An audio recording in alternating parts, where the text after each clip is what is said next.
Okay, so I think that's working. Yeah. All right, so should we get into these snapshots of the... Yeah. Okay. We will start with the first two. You don't really need to read it in detail. I'll point you to the line if I need you to read a specific one. Yeah. But these two are about pride. What Aristotle's definition, though, so you just keep that in mind, that you can think of this as we're trying to understand pride inductively. That is Aristotle right or wrong, or how does it differ from objectivism, but either way, we're still trying to understand what is pride. Mm-hmm. So when we look at what Aristotle's doing here, he's talking about, well, to begin with, he likes to understand morality by looking at things in a practical way. You look at a person that seems prideful for whatever reason, you say they're full of pride. You take that example and look at what do they do, how do they act, what are their habits. That's the sort of look he has. Okay, I can see here it starts with, "For the proud man despises justly, since he thinks truly, but the many do so at random." So he's looked at someone he thinks is proud and is saying there's something different here, and then... Yeah. Okay. I mean, he said some things before this, but this is when it gets really into the meat of it, beyond just the definition of it. Okay. He's talking about what is the mark of a proud man.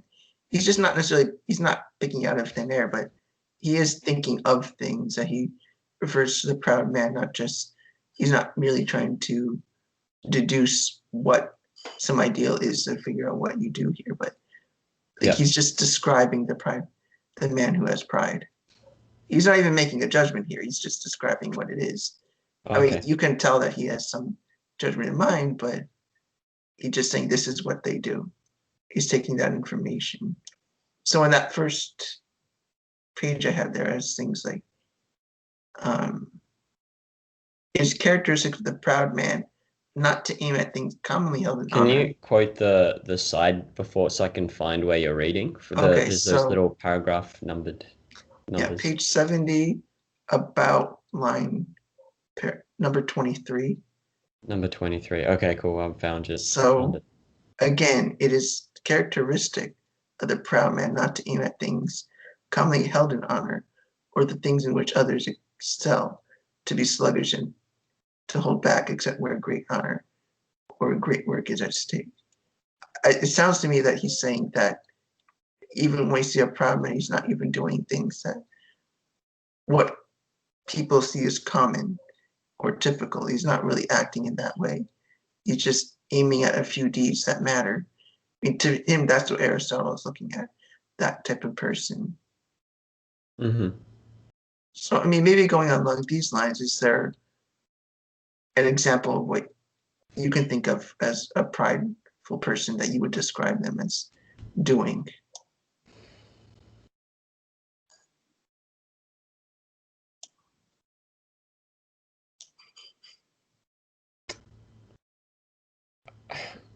Yeah, actually, maybe I remember working with someone years ago, and what happened?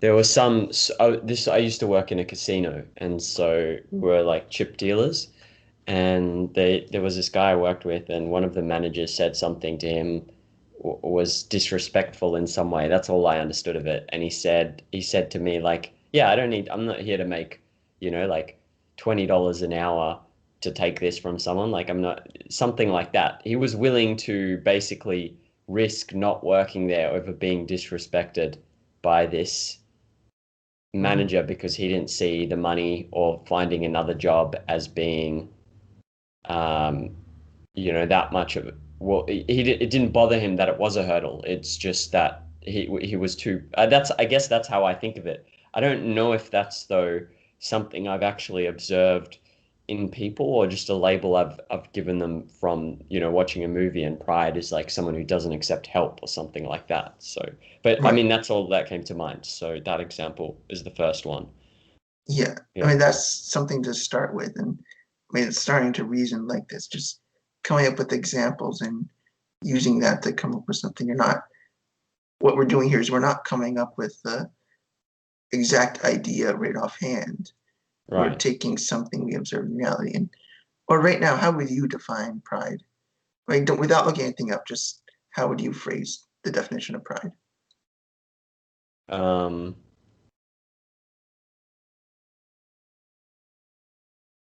well, I know, having read some of Ayn Rand, I know hers, but to be honest, I haven't fully got my head around that, so I'm not going to say it.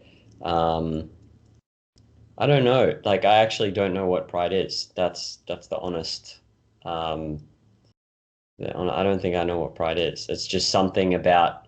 So, I mean, vaguely, I can go for like it's something about uh, respecting yourself. But I don't really know like beyond that what, I wouldn't be able to give you a definition, for example. I think that's fine Mm. as a beginning. I mean, clearly it's not going to be where you want to end up, but Yeah. you're working with something here. You have, Yeah. and you have the something you can refer to, and you have some sense of a definition. And what we would want to do is keep up coming up with examples, because as you can see, what Aristotle's doing here, right or wrong, he's coming up with examples of instances of where he observed what he would call pride. Yeah. And you can So check your definition against that, or your own understanding even against that. so he begins with like the idea is you start with seeing things that are different from something else. And then you're like, oh, that is pride. And then you're just looking at different, and then you can discuss it once you find different examples, and someone might try pull it apart or something like that. Yeah. Yeah. And we I can guess, kind of go yeah. ahead. Yeah, you need to get to the point where you can see those differences, because I do think like I don't know if I necessarily I don't know if I've like gone through the world and gone, oh, there's pride there, or there's this other thing there. Like sometimes it's maybe hard to pick up on these very subtle distinctions over just this is someone who respects themselves or something like that. Or you can even compare your own understanding against it. So he says, like, a characteristic of the proud man is not to aim at things commonly held in honor, the things in which others Where are excel. you reading? Same Oh, one, again, 23. the same one. Okay, I mean, cool. like, you can think of, is there any examples in life? You can think of that. Or we could just take another essentially where he just did that. He must be unable to make his life revolve around another unless it be a friend, for this is slavish. And for this reason, all flatterers are servile, and people lacking in self respect are flatterers.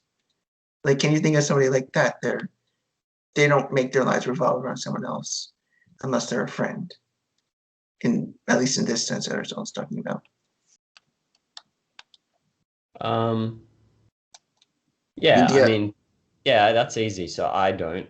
My life doesn't revolve around other people unless well, even if they're yeah, close friends, I don't think it really revolves around other yeah. people. I've got friends that are like that too, as well. I think most of my closest friends are very much, their lives, from what I can tell, their lives definitely don't revolve around other people, and the times that they have, yeah, it's been a partner or someone they love. Hmm. And we've got other examples here, like he is apt to confer great benefits in return. Can you quote just because Oh, I'm getting lost, 11, oh, around I let 11. you're at 11. Okay, And he cool. is apt to confer greater benefits in return. And he's thinking of things, different ways Aristotle's thinking about this. We're not taking this as an example of where we're trying to go, because this still differs from objectivism, but you can see the process we're trying to go through here. It's just very empirical, really Yeah. looking at reality. That's what we're trying to do here, looking at examples. I mean, it's typical of Aristotle to go through examples like this. I might wish he had more concrete examples, but it's not that hard to actually come up with examples in real life with his instances. And to continue with his process, so go to 71 now, the next one. 71. Okay, yeah, I'm Um, there. number 10. Yeah. Um, He is the one. He is one who will possess beautiful and profitless things rather than profitable and useful ones. Well, actually, I disagree with that, but seeing that what he's saying here.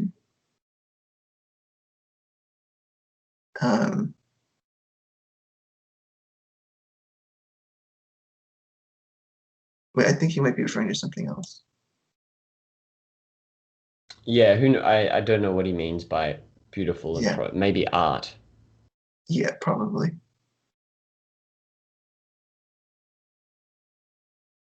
This is more proper to a character that suffices to itself. So, Yeah, this is a bit yeah. stoic the way he's describing this. Mhm. But nonetheless, this is what Aristotle is coming with examples. And we probably with the example, well, maybe that's not a great example like he gave or whatever, but this is Aristotle's reasoning. And from there is really where we're getting at here, what I'm trying to show you the all this coming up with examples is say, go to around all the way at the end, 35. Yep, You I'm see his there. conclusion. Pride, then, is concerned with honor on the grand scale, as has been said. So all Okay. his examples, he's been has That's analyzed them cool. in this paragraph before. He's like analyzing together, well, he's integrating them essentially. What's in common among all of these things? Hmm. What is essential to pride in Aristotle's eyes? And he's saying honor. It's pride is primarily concerned with honor, and honor also involves many other things. So that's how he's analyzing. That's the integration he's making with all of this. So then you can have a much more direct definition that pride is like maybe acting with pronounced honor at every, or acting with regard to honor in your life.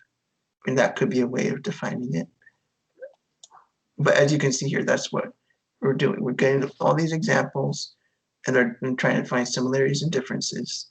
But then we're also like differences among non-prideful people. He talks about what cowards do. He talks about what slavish people do. And he's contrasting that with pride. And he's putting it all together at this last sentence here. Yep. And that's what you want to do with your process. That if you want to understand pride, we'll have to think of more examples. I mean, Okay, so look for it in people and try and see if I can identify it in my life, yeah. like with people. And Um, we can begin with your definition, your sense of what it means, what pride is.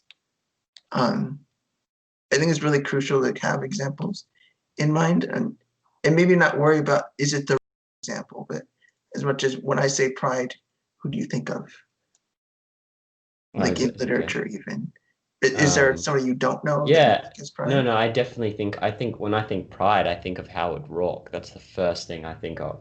Okay. Um, I think of who else from literature?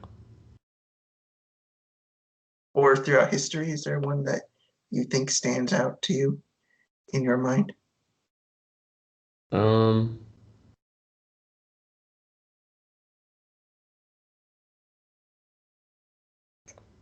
I thought Winston Churchill, but to be honest, I don't know enough history to, I don't know Well, why that came to me. So let's let's go go with it. with Howard Rourke since that's easy. Okay, maybe a bit of Cool. both.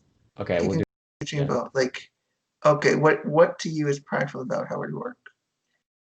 Um, so what's prideful about Howard Rourke is that there's specific ways he wants to do things and work and things he thinks are right, and he sticks to those things.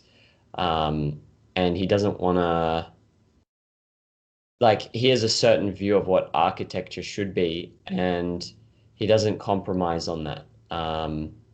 He doesn't like reduce himself to. I think the biggest part is he doesn't reduce himself to like panic or begging. So, when he needs to go work in a quarry, which is not, he's not in architecture anymore. He does it, and he does it without complaining, and he does it with strength.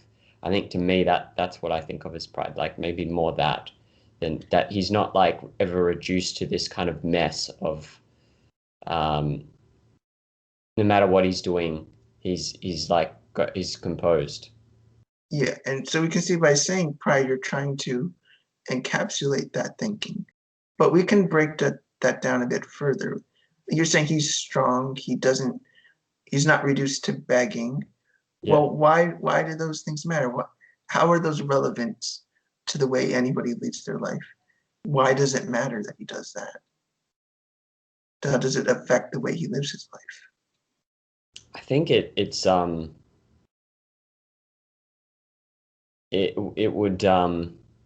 would change his view of himself. Like if he did that, if he like was begged or cried or something else, like he would then later on feel bad about himself. So it changes his it changes his attitude to himself, I think, on some, on some level. I think over time, I think it would. I mean, I'm relating some of my personal experiences as well. Like if I Right. feel like, if there have been times where I'm like, let's say I'm panicking about something and I feel like I've lost composure in some way. I don't know if that's pride though, um, Mm-hmm. because that could be more composure. Yeah, I'm a bit stuck. Like I don't know if what I'm talking about is pride, but let's just go with that anyway, okay? Yeah, so if you panic or something like that, or you beg for help, but you could do it yourself, um, and you didn't need to panic, then in one situation, if you got through the emergency without panicking and with pride and with calmness and with a kind of like composure, you would feel way better about yourself than if you kind of lost it, if you lost the plot a bit and then you pulled through the experience. That's my. Yeah. Let me throw something at you. Um, would you say then pride has to do with successfully living your life in an effective way? It seems to me that's what you're really thinking about here, right? Maybe, yeah, maybe what's being captured by pride then is because someone who is acting, with composure is someone who is in control and feels they can be successful at life and they don't need to lose respect of themselves. Like they don't need to beg. They don't need to, maybe on some things they compromise where it still sits with their values, but they don't need to compromise on those things that are extremely important to them because they can still survive in life while living by those things that are important to them. Like in the case of my friend who's like, I'm not going to take this at work, I'm willing to quit over something like this. He thinks he can find another job, whereas other people might feel they can't. And so they will maybe accept uh, a manager speaking to them badly in a certain way. So yeah, maybe there is something there in like competence. Is that what you meant? The feeling of competence about living.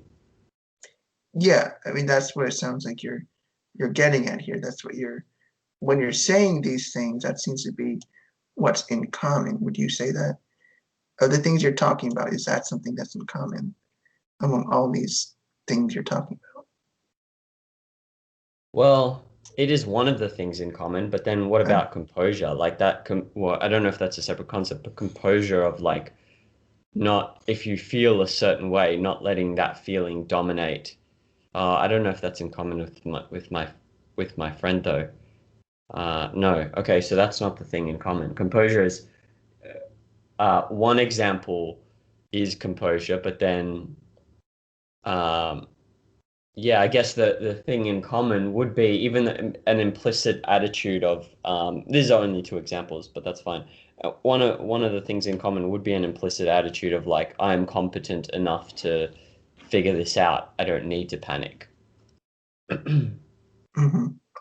And maybe bring Winston Churchill and whether or not he actually is a prideful person is like beside the point. But let's think of some characteristics that made you say him. Why do you pick him? Well, I don't know enough about him. I just remember, I vaguely remember. It's a bad example because I don't actually know enough. Okay. It only came to me because I know he was a bit more hard-lined against Hitler and fighting the Nazis, but I don't know enough to really be dicing that up for pride. Yeah. Um, yeah. We could even think of that in a slightly different way. Imagine there is somebody that had a hardline stance against Hitler. I mean, would that be a character? Would a prideful man do those things? I mean, is that what you imagine pride would I want to get require? away. I want to get away from that Okay, just because I don't have enough of the historical facts to all right, really put it together well, as all opposed to a right. personal example. You know what I'm saying? I feel like I'm Yeah, missing too many. Too okay. many. Is there another personal example in addition to the one friend you had mentioned before? Um, hmm.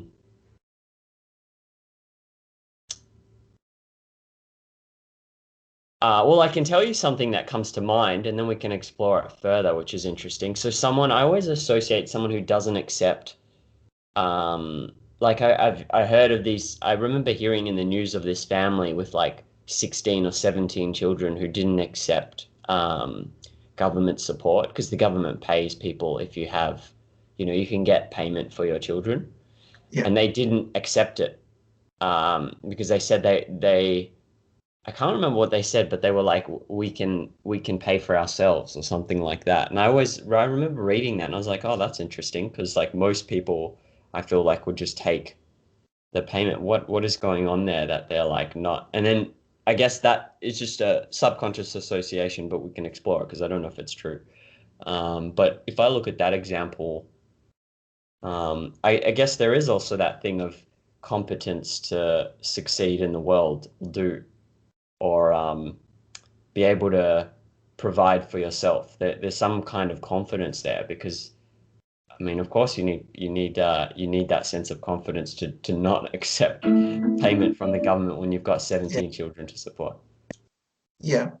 I know what you mean. Yeah, it's good to have all these things you think of because I mean that's what we're trying to do. We're trying to take things in reality to understand what this is. And I think our work is still fine to think of because we're trying to understand Rand in particular. So we want to have some inductive understanding of what she's talking about. So it's good to we just take a step away from Aristotle and go more towards applying Aristotle's method that we saw, but then apply a more objectivist way of looking at it Mhm. that and procedures that we've been talking about. So you've got all a few examples and we can analyze them and compare them.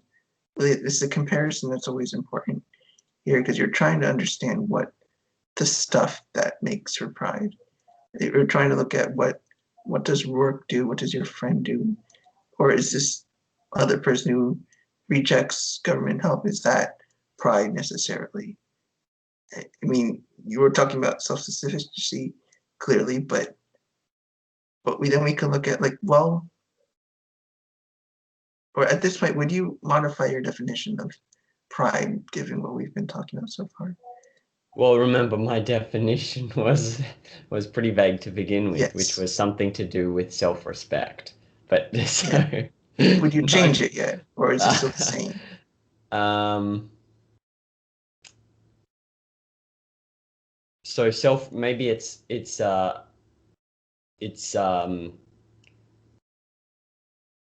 sense of self-respect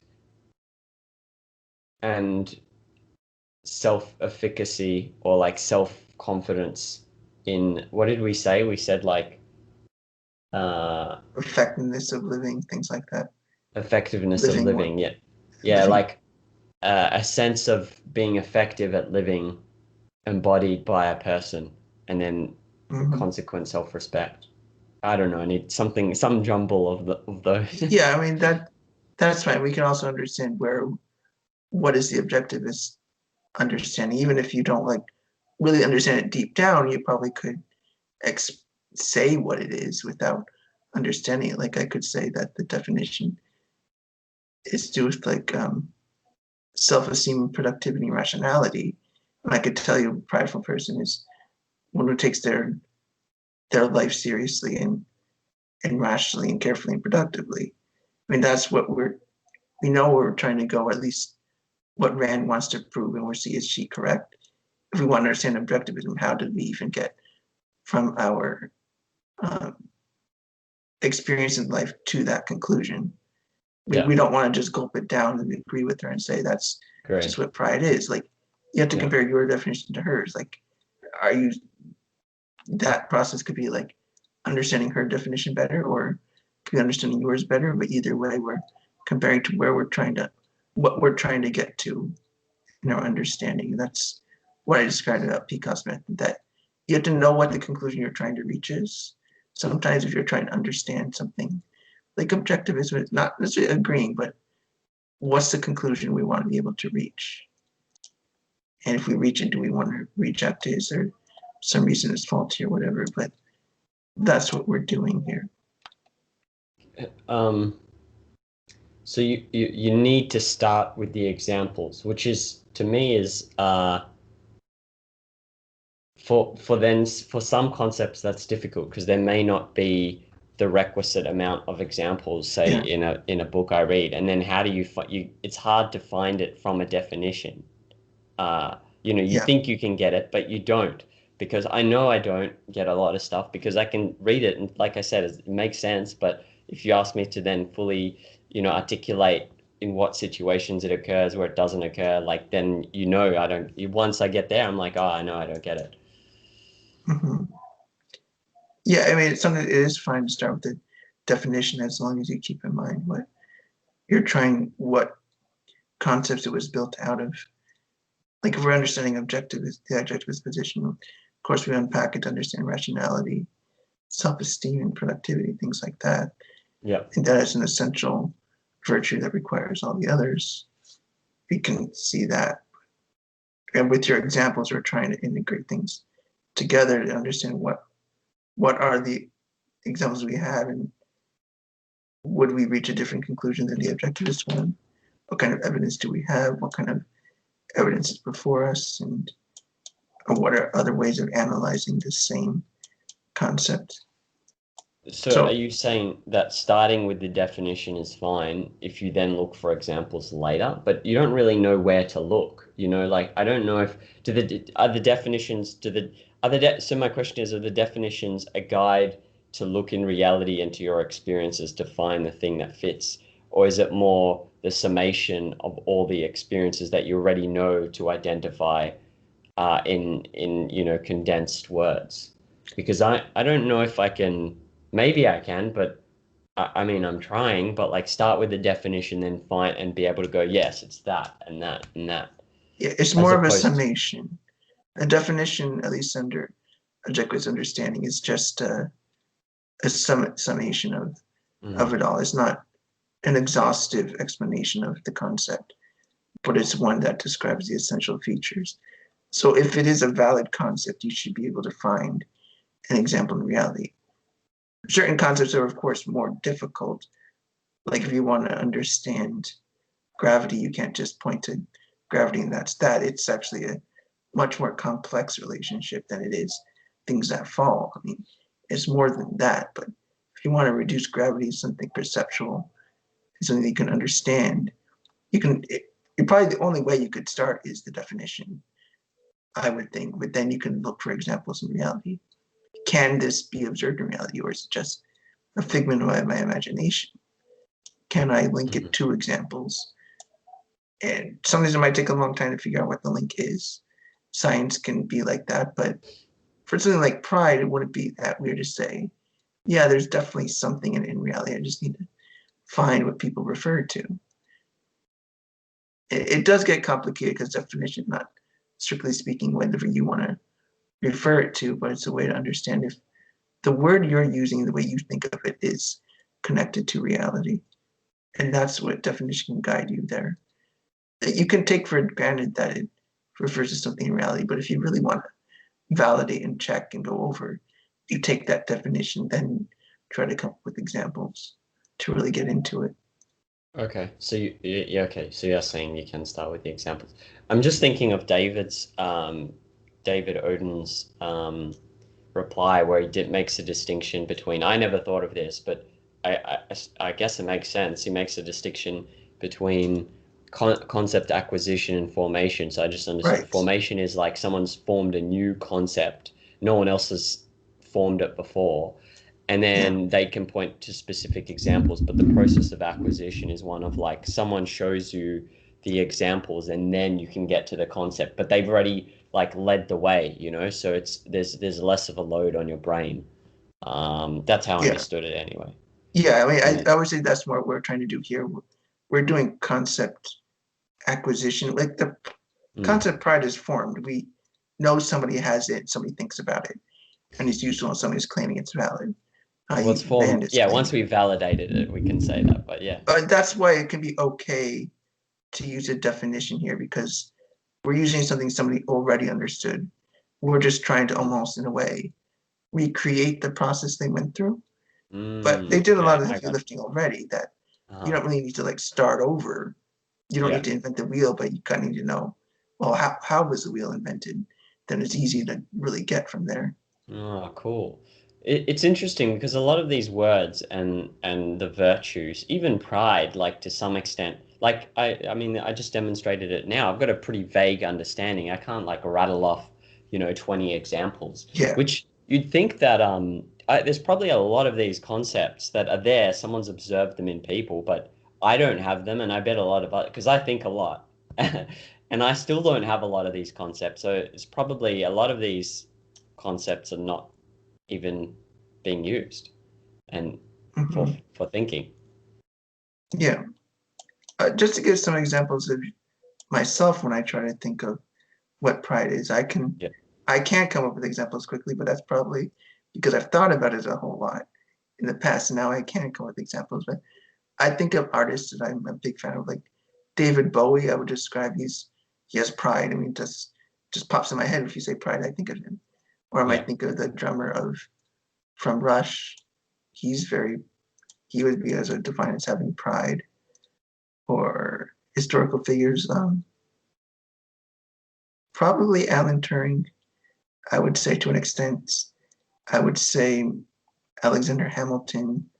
I mean, these are all people I can think of right away, and then I See? could tell you. But then my yeah, exactly. You just said Yeah, that you can't think of examples right away, but that you can. You are. And yeah, then I guess the question that's is what I meant. for each of those, which you thought of a lot, whereas I struggled to find, one or Yeah. two. You thought of a lot. The question is, once you've got those in mind, can you then go to the specific Mhm. instance where yeah, Yeah, I'm really pointing out like the value of once you have a greater understanding, then you'll be able to come up with those yeah, examples pretty easy. It will be clear can eventually. you Can you think of okay, let's go to David Bowie. What made you what is the specific instance you think of when you think pride? Well, he wasn't afraid of doing things in an unusual way, and but also I know about his biography, like he kept trying to make music and he joined several bands early on. And he just kept trying and trying. And he did weird things too. He tried going to mime school for a while and he did some miming stuff, but he always got back into music and that's just he was relentless about pursuing it. He just kept going back to it and back to it and back to it. Like it's a lot of what I see in Pride is this a relentlessness to just approach pursue what you view as in your self-interest and really pursuing it and not really harming others, but really just being the best you can be. And he was always relentless about that, even making songs that people thought were terrible. He did it anyway. He did a lot of his songwriting. Some of his lyric ideas were based on short stories he wanted to write or did write.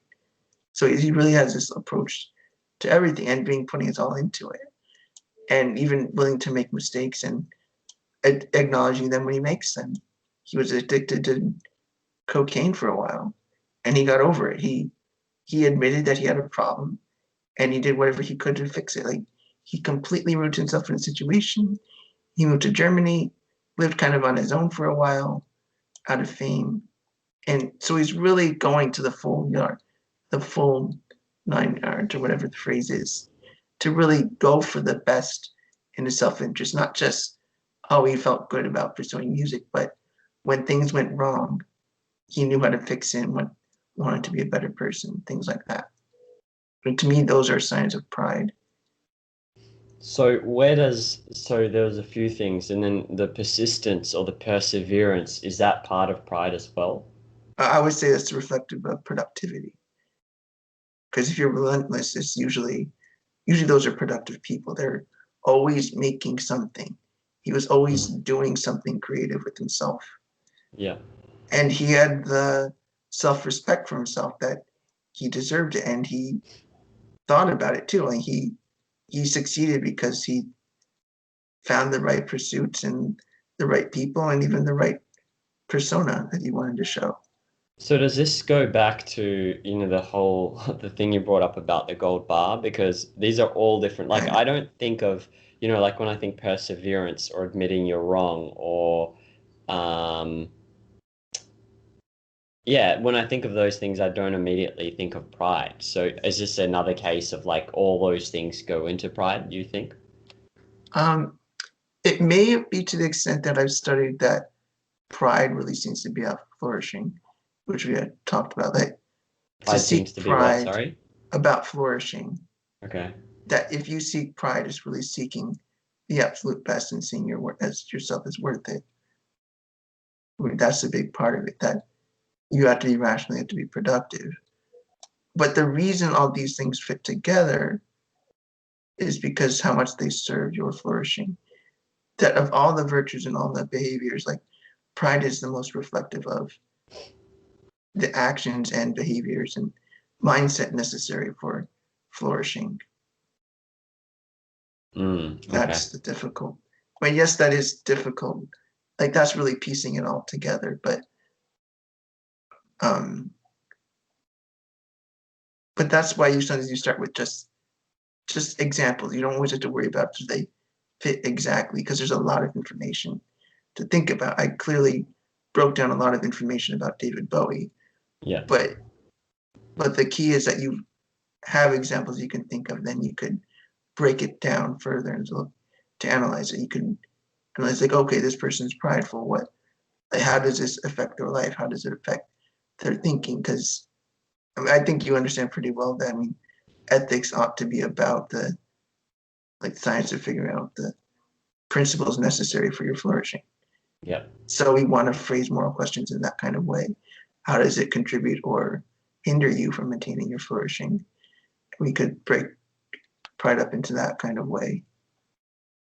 What can you also think of specific instances, not of like well-known people, but say of friends or people from daily life, or just situations you've walked by someone and you're like, that person is being prideful? Because if this is some characteristic in people, then theoretically, like it makes sense that you would then see it in life frequently, or every now and then you definitely see it. So can you also think of like to your mind as you walk through the day, have you gone, oh, that's pride, there's some pride there?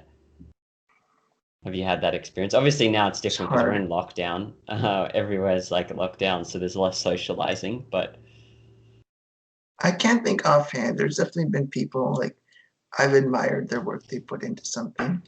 They're not people that really stuck around because it's not like they're friends of mine really, but I might observe like if I was in class, somebody talking about something they did, and it's like, oh yeah, that's a sign of pride, or sometimes even a sign of something somebody did that was I thought was not respectable at all. And I could think, well, that's not pride, that's actually lying, or that's being vain, or things like that. Like I think of these things all the time.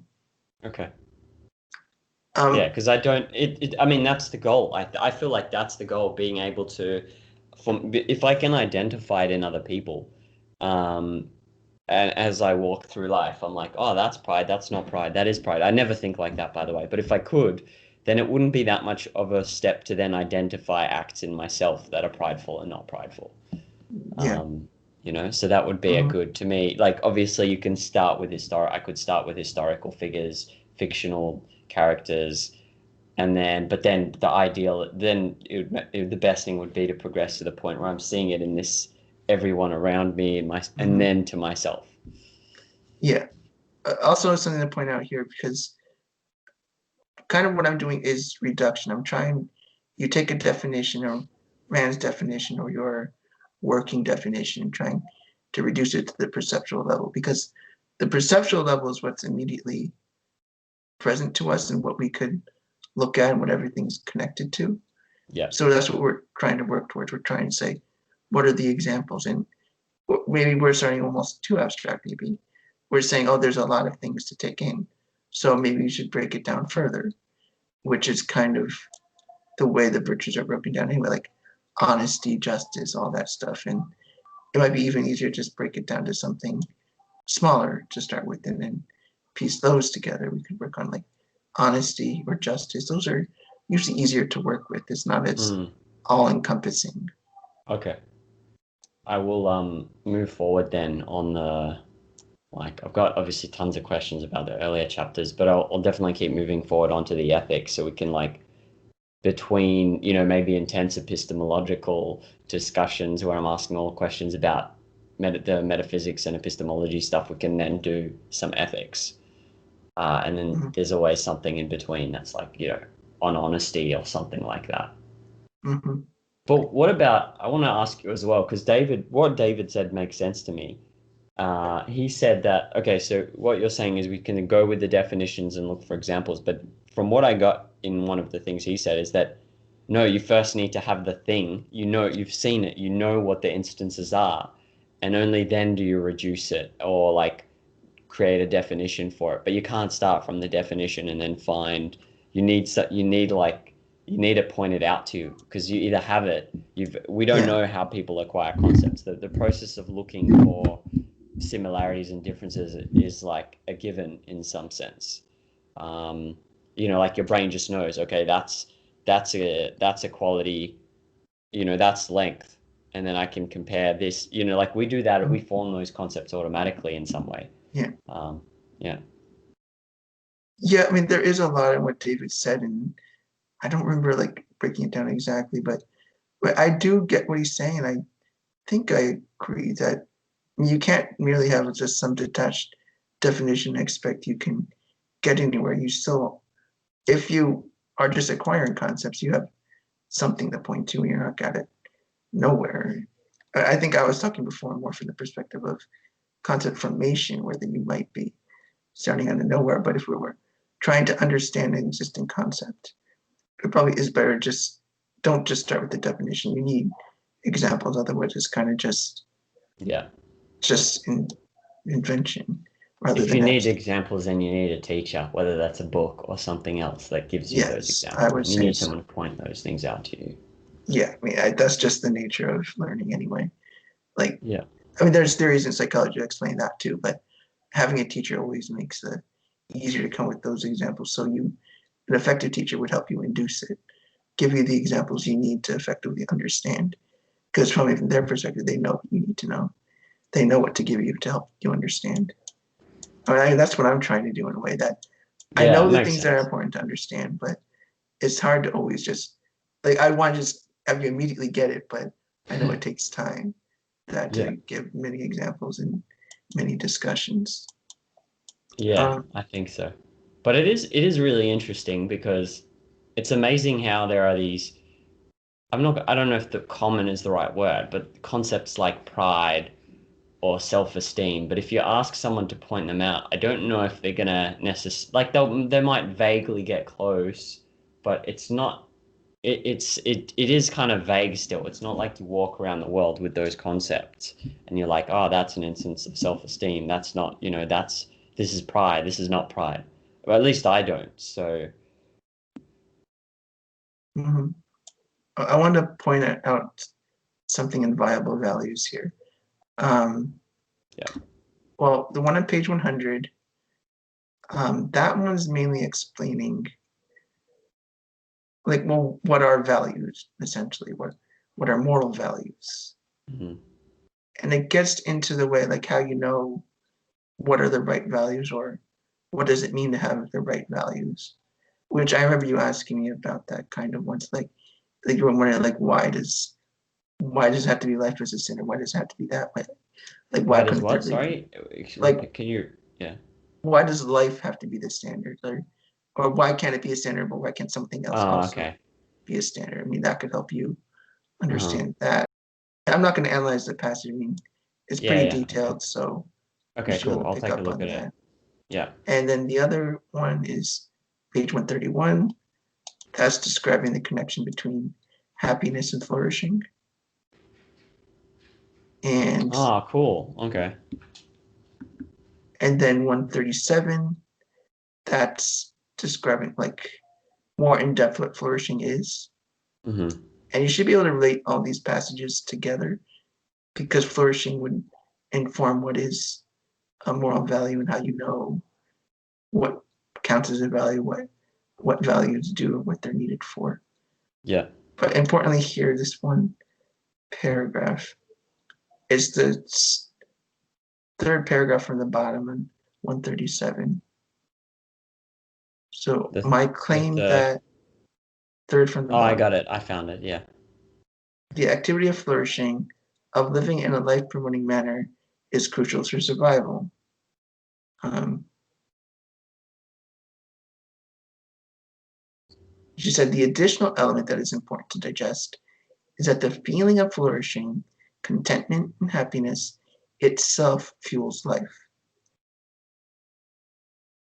And I would say this is just broadly describing, well, under objectivism, it's really important to think of life as like your happiness is a part of your flourishing. It's not just a bonus. I mean, it's like it's intermingled and happens naturally with flourishing. That you don't have flourishing without happiness and things like that. But it's also describing what flourishing consists of. Like why does flourishing matter? And that's what Tara Smith is arguing here. She's the one who Mm-hmm. wrote this book. It's a very detailed book, but I thought these are very good questions, or these are very Awesome. good passages. I'll read through them. Do I Mhm. need to? Does image do the stuff off image? Gee, I'll just stop the recording.